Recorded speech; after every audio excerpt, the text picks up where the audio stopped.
So thank you so much for joining us today. And today is June 30th, it's the last of the month. And this whole month, we have been celebrating Pride Month.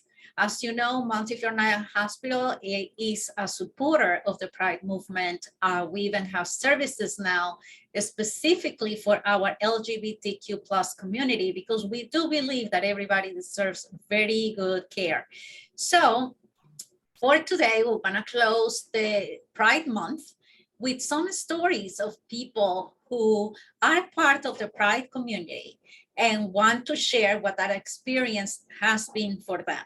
So I'm not gonna talk too much. I'm gonna let them do the talking, and I'm gonna let them introduce themselves and tell us a little bit about what this process has been. And this is certainly, I will say, an adventure, because every time that you try to go with something different or try to do something that is not the norm or go against the system, it's a fight. So we're going to learn about those fights and what it feels like. And, you know, this is going to be a very human community chat today. So I'm just going to start in the order of how I see you in my screen. So Darren, tell us a little bit about yourself and how did you start in this whole journey? Okay, sure. Hi, my name's Darren. I am the Stroke and Sepsis Outcomes Manager here at Nyack Hospital. And I'm a gay man. I identify as male. Pronouns are he, him. And I came out roughly 20 years ago, about 20 years ago, and I grew up in the Deep South, born in Texas and kind of like lived all throughout the South. And when I came out, I was going to a Christian college, and the coming out process for me was extremely difficult in that coming to terms with it myself and just coming out to myself, I think that was like the biggest deal. I think whenever I started coming out to the people around me and like, you know, expressing who I was, that was more of a relief. And just like, at that point, it was like, you're going to accept me for who I am, or you're not going to accept me for who I am. And by the time I came to terms with things myself, I didn't really, that part didn't matter as much. But having grown up the way that I did, I think the whole coming out process was more of an internalized thing more than anything else, because I felt very guilty for how I was, and it was different, and I didn't want to be that way. I didn't choose to be that way. It was just how I was. And coming to terms with those feelings and being able to say them out loud, that you're a gay man who likes other men, was and who's attracted to other men, was just very was difficult, just because of the way that I was raised. But I have to say, after it was all said and done, and like I'd come out to my family and all that, it was such a weight off of my shoulders. And that's why I think like Pride and like having an LGBTQ center and things like that they matter. They're so important, because for me, growing up, I didn't really have any kind of role models. I didn't have anyone that I identified with. If I knew people who were gay, it was considered wrong. It was considered dirty. They were in the closet. It was just not something that was accessible for me at all. So I think had I had someone to look up to, it would have been a lot easier. And those feelings may not have been internalized as much. But that's kind of my story. And yeah.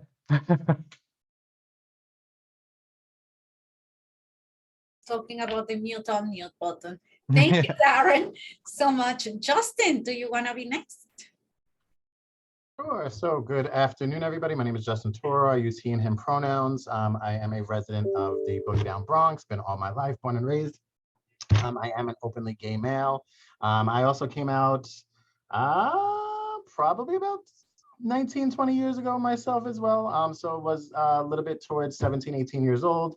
I am also an openly out person living with HIV. I've been living with HIV for almost 17 years. So very open about that, advocate. and just wanting to make sure that we at Montefiore, at all of our campuses, are making sure that we are taking care of our community, making sure that they are feeling seen, they are being authenticated to who they are, and they're being recognized who they are. We're just really excited to have this type of conversation today to close out the month and the marathon of events that have been happening. So thank you, Sandra, for putting this together. Of course, it's my pleasure. Hunter, tell us a little bit about you. Right. So my name is Hunter Crowley. My pronouns are he, him, and I am identify as a bisexual trans man. I have been out for probably about, I want to say about 6 years now. And in August, I've been transitioning since by August, I will have been on my path and my transition for about 4 years. So it's been quite a struggle for me, especially since I have, even though I'm born and raised in New Jersey, I've attended Catholic school all my life. So as you can imagine, it has been quite a difficult process, being a transgender individual, attending any sort of Catholic institution. For the most part, I want to say that people have been as accepting as they could be. But there are also some people that have, been a little less than. But I probably came out when I was around 13 or 12 or 13. And my parents were most definitely confused, but tried to be as supportive as they could be, without entirely understanding what I was going through. They were hesitant at first because they didn't know what that meant for me, what that meant for them, what that meant for the people around me. And they were mostly concerned about the, stigma around just, being trans and what it means. So they were more concerned about me getting hurt by other people, which is understandable, and as a concept needs to be just unthinkable, but it's it's what happened, and that's why I didn't transition for about 2 years until probably beginning of high school. So it was really rough, but it was very liberating when I was finally able to come out in high school and identify as male, which was something that I had been sort of, I guess looking forward to for, the past 2 years. And it was very, it brought a sense of excitement, but also a sense of like peace, just for myself, which was something that I had been looking for a very, very long time.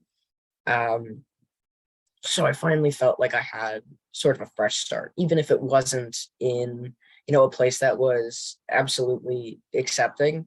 It was still somewhat of that sort of fresh start. It wasn't necessarily, I could just be whoever I wanted to be. And that to me meant quite a bit. But I've been transitioning for the past 4 years. It has been quite a journey, especially with a certain pandemic that has been rolling around for the past 2 years. But I've known who I was for quite a while, and even if I haven't been able to put words to that, it was definitely a presence just in the back of my mind. There was always something that was kind of telling me that something was different, which I know a lot of people identify with that sort of belief.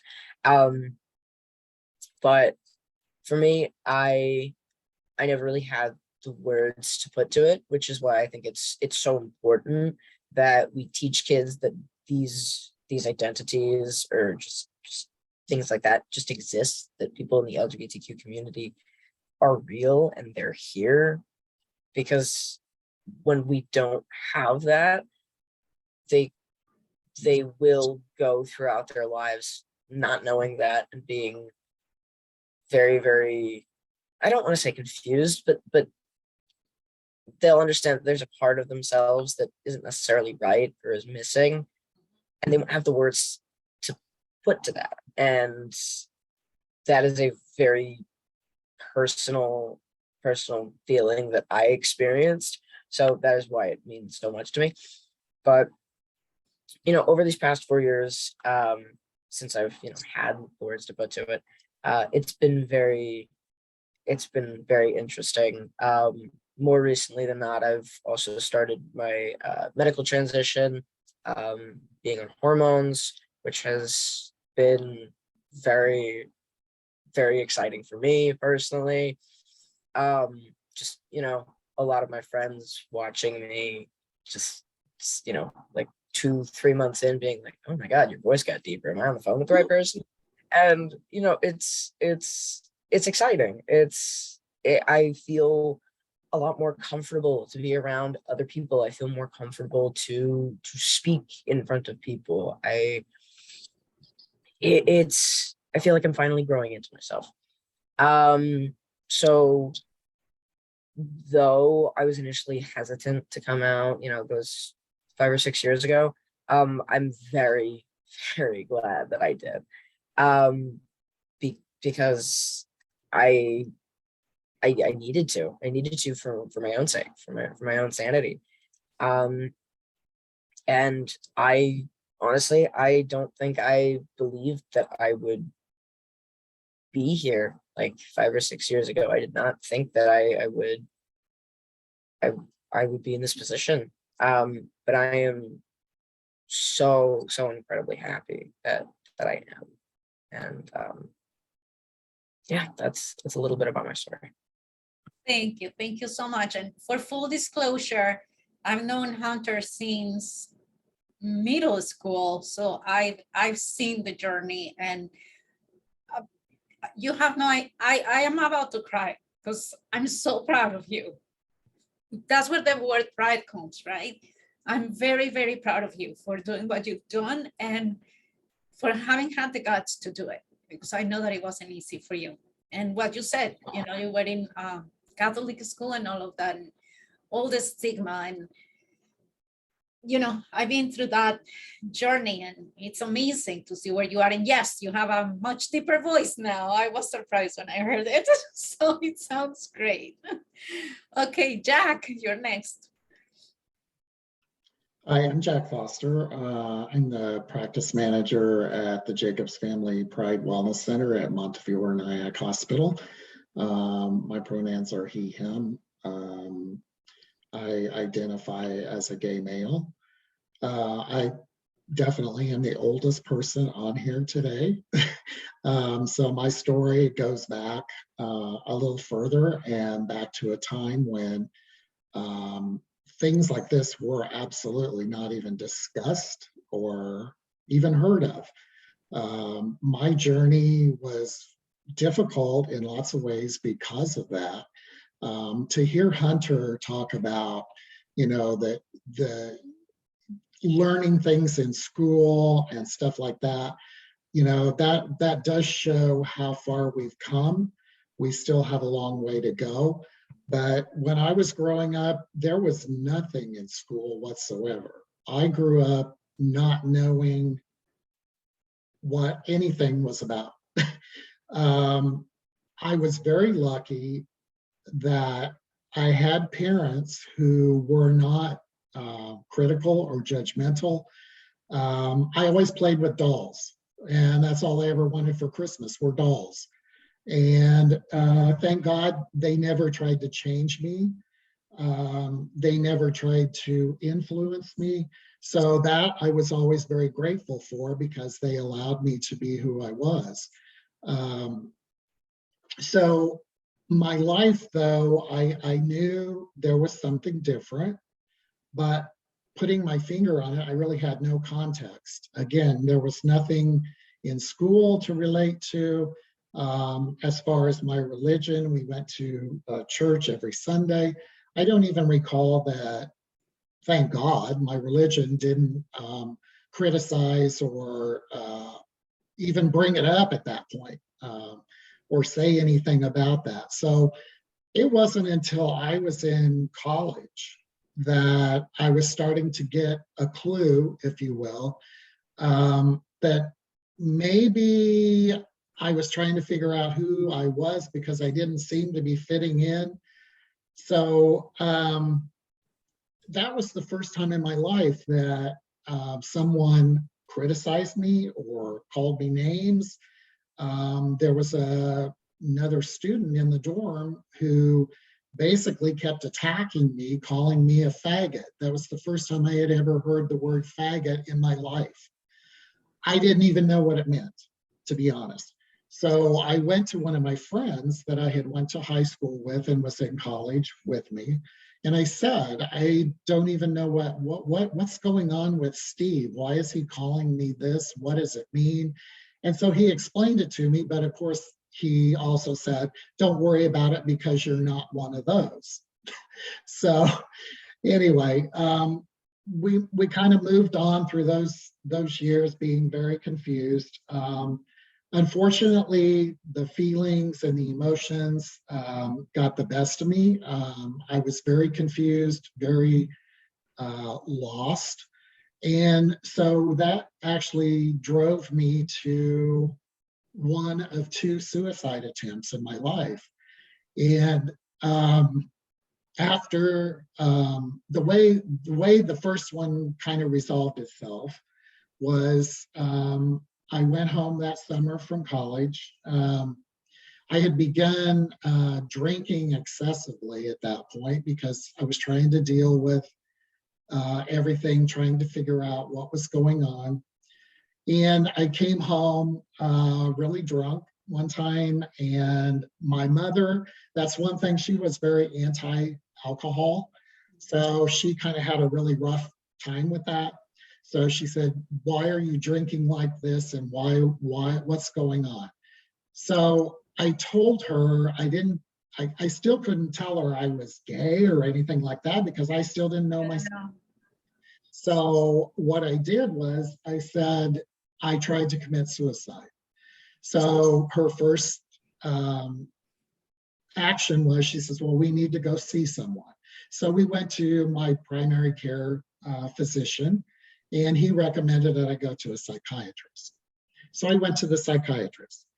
Well, let's just say that only compounded issues because the psychiatrist's idea of help at that time was I needed to go out and screw as many women as I could and things would be fine, right? So that, needless to say, just confused me that much more, made it that much more difficult. I turned to alcohol and drugs now even more and fell into a really addictive process. So as I was doing that, of course, that also loosened up some inhibitions, and I started experimenting a lot more. And that was the first time then that I actually had an experience with another male. And I was like, I don't think that really happened, but maybe it did, maybe it didn't. I don't know, I was drunk. You know, that was kind of the typical how things happened back then. But anyway, so moving along then, I kind of became, might as well just put it out there, I was a drunken slut. I started going to bars, started just like every night, a different person. And you got to realize too, this was also during the start of the HIV/AIDS epidemic. I was very lucky. How I came through that whole thing without ever contracting it is beyond me, because typically, that became a very hard period to deal with, everything. So as my addiction even deepened that much more, and more confusion again, because I knew that I wanted my family to know what I was discovering and who I thought I was. But even though they had been so accepting and everything and not trying to change anything when I was a child, I still had that overwhelming fear that I think most people do go through, that you're going to be rejected by your parents or the people that you love. And so it was very difficult. And I was trying to again, come to some kind of resolution. And what I decided at that point, again, I attempted suicide again. So I woke up in the hospital. And again, the care wasn't that great because basically the mental health people that I saw in the hospital, it was just kind of like, don't ever do this again, with no follow-up, no, anything like that. So the way I finally got to go, my brother, whom I had always said he would be the last person that I would come out to, actually became the first person that I came out to.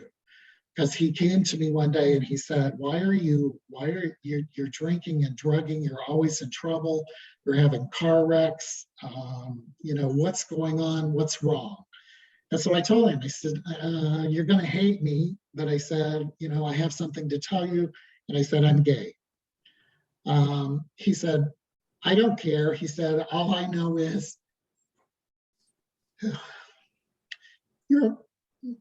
you're my brother and I'll love you. And so at that point, he got me into a rehab center. And so I started working on myself, and I started working on who I was and accepting who I was. So that also became the point where we had family week during my stay in rehab. And that's where my parents participated, and I told them that I was gay. And again, the overwhelming fear that they were going to reject me was still there. So they of course did not. They were actually very good about it. My father, he just burst into tears and said, I love you so much, and I just want you to be happy. And he said, I could care less who you are or whatever, because you're my son and I love you. So started building from that. And, along the way, you also find out, you start getting comfortable with coming out to people. So you come out to others who have been lifelong friends, but, they cut you off. It's like they don't want to, I guess it's a problem for them, because it certainly wasn't a problem for me. And I just say, so long, my journey is moving forward, and I guess it's without you. So that's kind of how things happen. So today, and celebrating and coming to the end of the month, celebrating Pride, it's, and I'm so happy that I'm working in a place now where, we can help people. We can let people know that the services are there to help them, so that they don't have to go through what I went through. And I don't know, if anyone else has ever experienced the suicidal thing, but it's a horrible, horrible feeling. And it's something that I don't want anyone to ever have to feel. And that's why I think it's so important for younger people and for us to reach out to all the younger people, because it's something that can be avoided and it needs to be avoided, and this just recent events that have happened in our country make me very sad, because I'm afraid we're going to have to fight again. And it makes me mad as hell to think that we're going to have to do that. But it's certainly something that I want to do, because there's absolutely no reason for it. And I'm proud of who I am. And I'm so glad that I can say that today.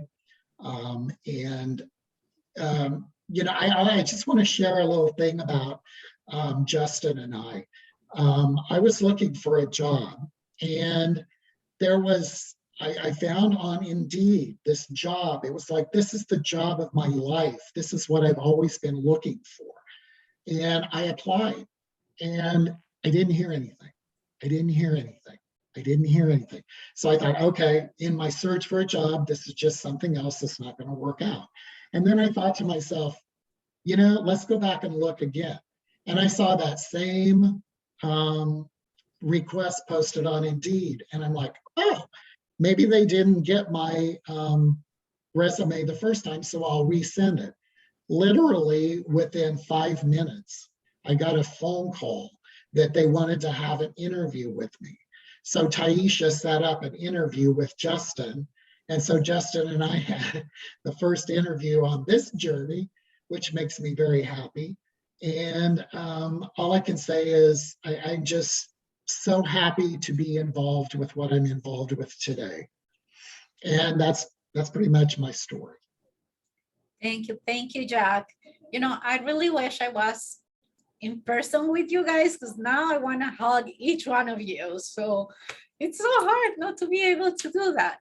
Now, Jack and Hunter have shared a little bit about how they came out and the role that family plays and how vital it is in this journey. So Darren, do you want to tell us about your family? Sure. So like Jack, when I came out, prior to coming out, I was in college, and I just felt really, really alone. And I kind of had I never attempted suicide, but I was definitely right on the brink of, I was having those ideations and those thoughts, and there was nothing in the world for me, and there was no one that I could turn to, because I definitely did not feel like my family was going to be accepting. And again, just coming to terms with it myself, I was not that accepting of it either. And I didn't want to be this person that was going to be rejected by basically everyone in my life, because I knew that my friends in college were very conservative, and my friends in high school were very conservative, and I did not think, and I had my very good friend at the time, I kind of broached the topic with him. I said, what if one of your brothers came out as gay? What would you do? And his response was, I would cut them off. I would never talk to them again. They would be dead to me. And so that was very impactful, obviously, because that basically cut off any, I was kind of reaching out to see what kind of support would I had if I came out, and it just felt very alone. So coming out was again, I came out to myself, and then I would go out.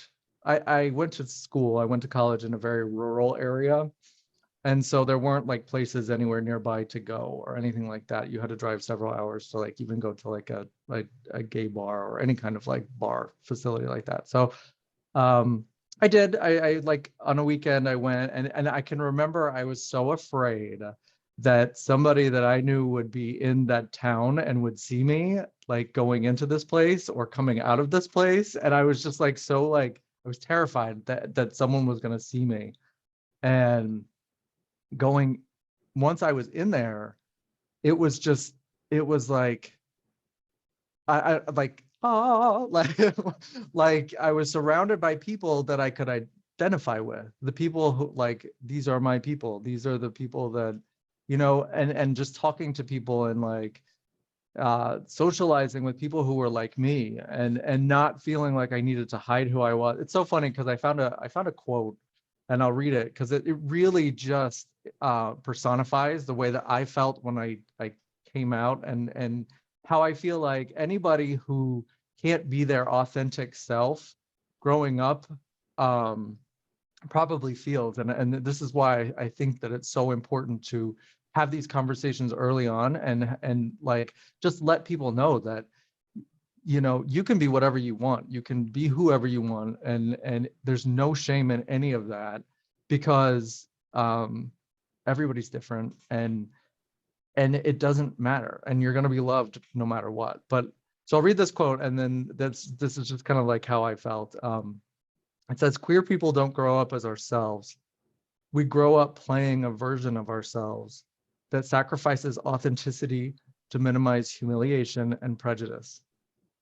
So then the massive task of our adult lives is to unpick which parts of ourselves are truly us and which parts we've created to protect us. And that embodies everything about my early life, and then the coming out process, and then my adult life afterward, because it really was like figuring out, well, who am I really? Because I've had this facade up my entire life, and then coming out to my family. It's interesting. I have 4 siblings, and my mom, and I never officially have ever had that conversation with my mother, because I came out to my older sister. She was her response was like, I know. And then I came out to my youngest sister, and her response was like, I know. And then one of my other sisters heard I did not officially come out to her, and she brought the news to my mother. And so the way that went down was just like, my mom was like, you don't have to tell me anything. I've already heard, and I know, and it's just like, whatever. So it was like I guess it was hurtful, because it was not a heart-to-heart conversation that I felt like I needed to have. But at the end of the day, it also was only as hurtful as I let it be. Because then it was like, all right, well, this is done now, and I need to move on from that. And I have to continue to find the people around me that support who I am really. Because again, it's about unpicking those pieces of you that you've created to protect yourself, and being your authentic self.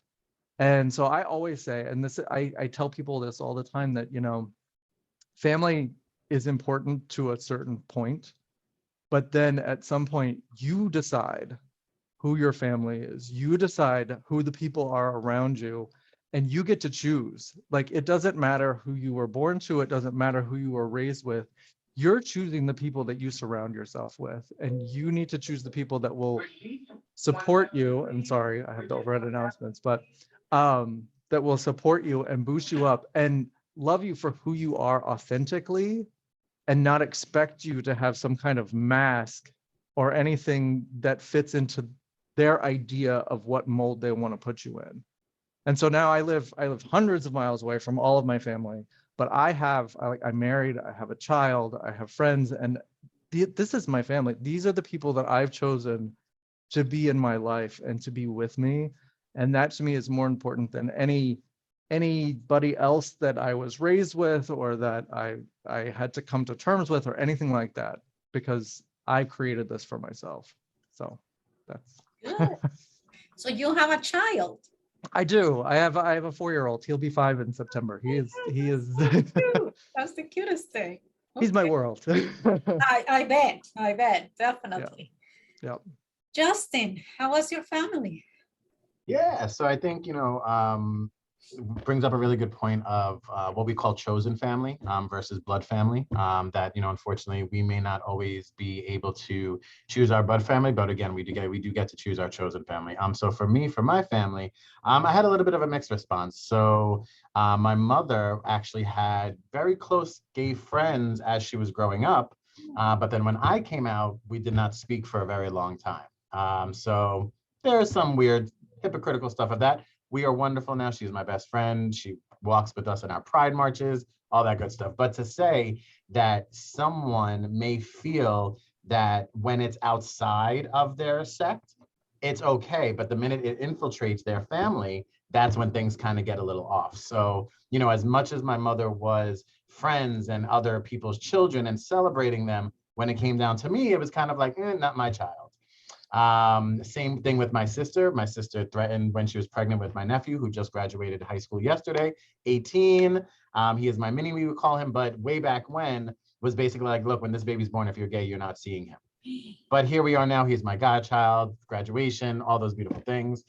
He actually is out gay now as well. So sorry, sis, karma does happen sometimes. But I say that to say that, you know, we have to remember that we have to give particularly our generational families a little slack, just because information, access, acceptability, visibility is not what it is in 2022, where it was even before the 2000s, even before the 1990s. So, you know, again, for our generations above us, we always have to remind ourselves that there are generational, I hate using this word, generational curses, but generational information that is no longer valid. Where that idea of that homosexuality is a sin, that is a mental health disorder. Again, unfortunately, you know, we've kind of been trying to move society to this more accepting place. We're definitely not there yet, which is why we continuously have a march, which again, New York City does not have a parade. We have a march every single year where we remind ourselves that it's a march for equality to make sure that all LGBTQIA+ individuals have equity in being able to access healthcare, schools, insurance, same-sex marriage, which unfortunately right now, all of that is on the brink of disaster because of the overturning decision that happened last week. So to all of our female presenting and identified individuals out there, we in the LGBT community, we as gay men, we stand with you, we see you, we will fight for you always. Because a quick historical lessons, why we say LGBTQ is because lesbians, identified individuals, were the ones helping us through the AIDS epidemic and the pandemic. So to respect them and honor them, that's why we have LGBTQ versus GLBT, which originally was way back when. So just a quick little history lesson in there just to give people information. But again, back to family, why I went on that random tangent, I'm not sure. But family, again, now very much, you know, with my work that I do, the career that I have, particularly, you know, being an out person living with HIV, I've been on billboards, TV, shows, advertisements, whatever, bus stations, random train stations. So in a way, my family had to be okay with all of this because I was not changing who I was or deferring myself from not being an advocate and being a community organizer. So it's either kind of those, you're with it or you're not. So they had to eventually get with it. And again, they are probably my biggest supporters now. But again, it was not an easy journey. You know, there were definitely tears, there were definitely fightings. But again, why we have our chosen family is that when our blood family is not showing up for us, we at least have people in our corner that will show up with us and support us. Thank you, Justin. And now, of course, your stories are so interesting. We're running out of time. I wish we had programmed this for another hour.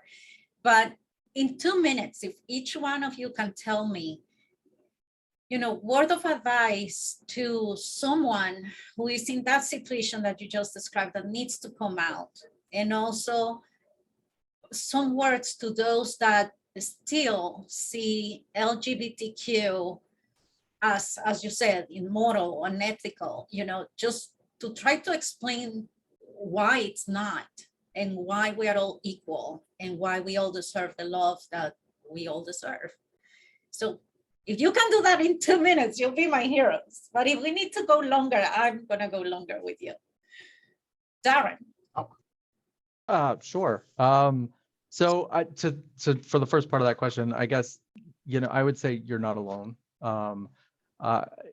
There are people out there like us, and it might take some searching, especially depending on where you are in this country or around the world, but you're not alone.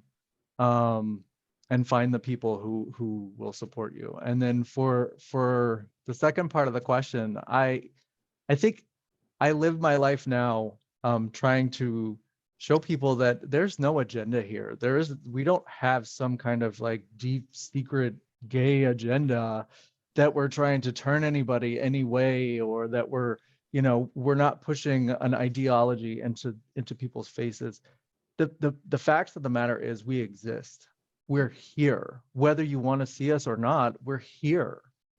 And pushing people into the closet or trying to hide who they are will only be detrimental to the society as a whole, because you're taking like a whole swath of society and basically stunting them mentally, emotionally, and you're not allowing them to grow and become who they potentially could be.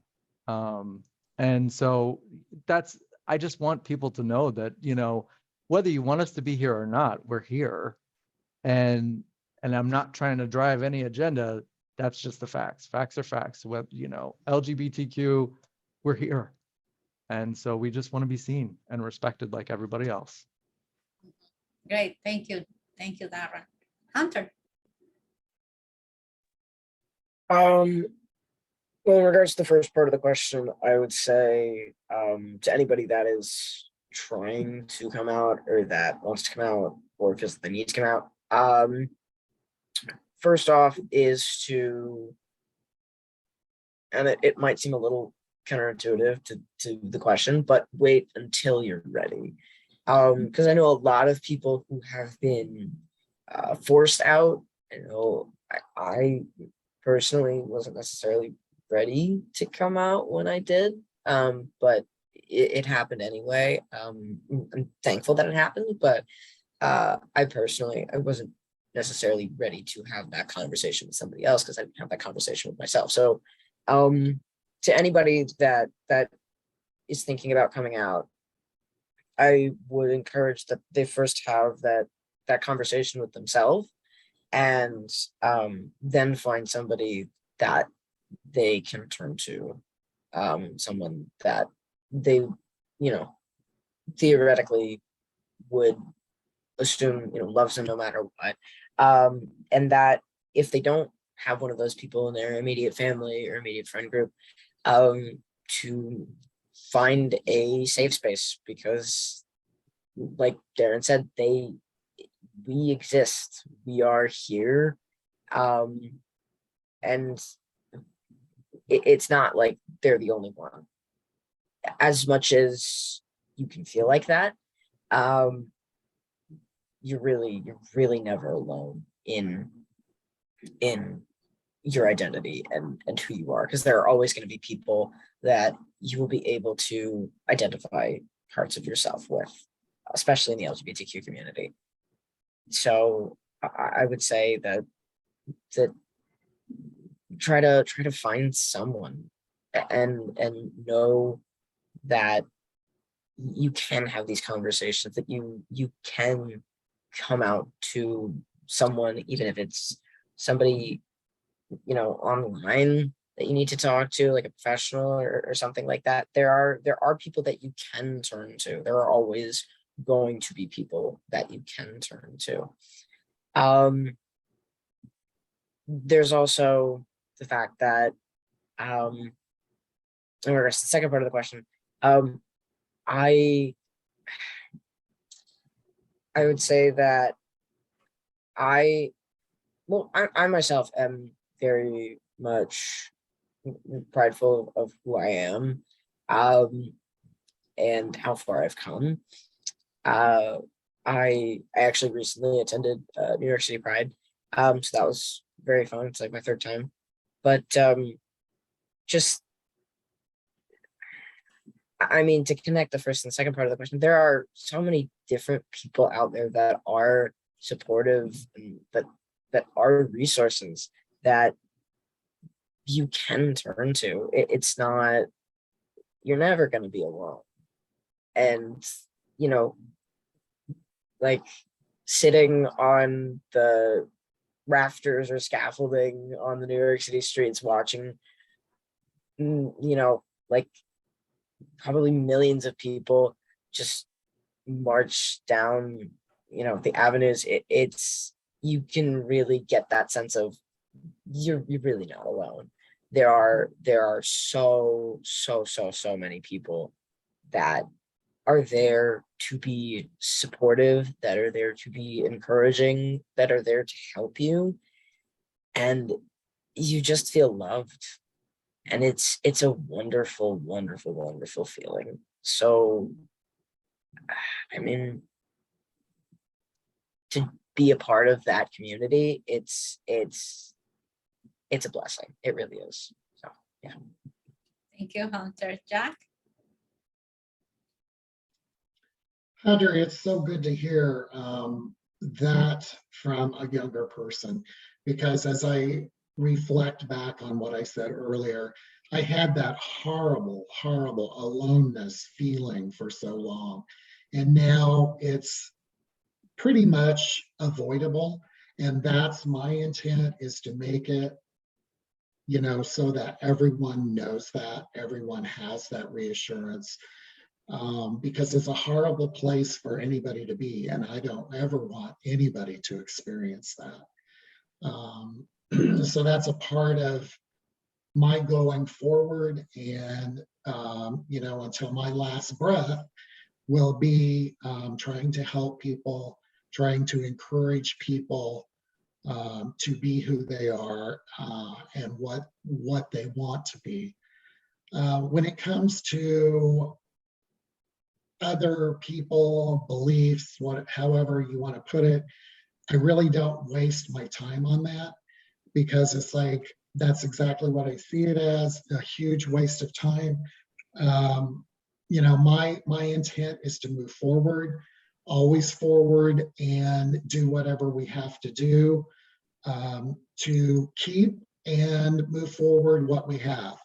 Had I ever thought that I would be able to say I was married and happily married, would have been impossible to have thought of at many points in my life. And that is the part of my life that I hope other people can find that happiness, because that is what pride is all about, is finding the happiness, not only what you have within, but that what you can share with other people. Thank you, Jack. Justin? How to follow up all those wonderful things. I'd say for folks in regards to coming out is really a unique stressor. It's an idea that, if you identify as LGBTQI+, that you have to come out. We are here to tell you, coming out is a personalized thing, and it's an individualized thing. It can only be what you want it to be. So for those that are out and are proud and are visible, we see you, we recognize you, we love you, we celebrate you. For those that do not have the safety to come out, we do recognize that that is an issue out there, and that is something that we are trying to work on to make sure that we create more organizations, establishments, safe spaces for LGBTQ folks to feel supported so they can get on their journey to come out. As again, for those that don't have the support systems, or those that we have seen later on in life have come out when unfortunately family has expired, but now in this lifetime, now they can come out and come to be who they are because of their family that has passed on. So, again, it's very individualized for everyone, and we want to make sure that people do it safely. That, unfortunately, as Hunter mentioned, that for some of us have been forced out of the closet, and it is not a comfortable experience, and there's not a way that anyone's story should be told, because at the end of the day, these are our stories to tell. They are no one else's narratives to write for us or to narrate for us. So, again, if you know someone that is struggling with coming out, please support them in any way possible. Please let them know that it's okay that they don't have the availability to come out right now, that how they are living their life is the best way that they can live their life in this moment right now. For those that, again, that are struggling with coming out, know that it's okay. Know that we are trying to work to make the world a better place. We know there's a lot going on, but find us. There are us that are out there that want to help you, support you, love you, celebrate you, honor you, and take care of you in any way we possibly can. So definitely reach out to your LGBT centers. They're one in every borough. We know there's in counties. Reach out to your LGBTQ plus organizations. Find those places that have the stickers that say a safe place. Find a place that's going to keep an LGBTQ plus flag out past June. So we know what happens is on May 31st, when the clock strikes out at June 1st, the flags come out. And then on June 30th, when it turns midnight for July 1st, the flags come down. That doesn't have to be a thing. We want to make sure that Pride is all year around. And, you know, people say, well, why do you have a month for it? Well, because if we can't celebrate all the 11 months out of the year, then we're going to have a really good time in June. It's the same thing for, you know, for any other of the months that we have, recognition months, heritage months, all of those. We want to make sure that we're consistently reminding folks that we are who we are in our ethnicities, our sexual orientations, our gender identities, and we should be celebrated every day. But until we can celebrate every day, we're going to take up 30 days of your time every year until Pride can be every single day, 365. Well, I have no words. I don't even know how to say thank you, because this has been very moving to me. Thank you is not enough. I am a supporter of Pride. I'm going to tell you why. I believe we are all human beings, period. Doesn't matter what gender we have, sexual orientation, who I make what with. It's not about that. It's about our achievements, who we are as human beings, what we go through in life, and how we fight those obstacles and come to the other side. And I know you, as much as many other gay friends that I have been through similar obstacles and have jumped over them, and they're great people and friends and family to be around. And that's what defines my world, who you are, not what you're doing or what you're doing in the bathroom or so many other stupid things that people tend to think. So I'm very grateful that you were spending this time with me. I'm going to send you the link to the recording. Thank you to all of our attendees. You were very quiet today, but I don't think nobody wants to ask questions when so much emotion is in the air. And happy Pride, or the rest of the Pride month. Thank you so much. Thank you, Sandra. We appreciate this time. Absolutely. Thank you so much for your allyship. Yes, really, thank you. Love you, Hunter. All right, everybody. So have a good rest of your day. Bye.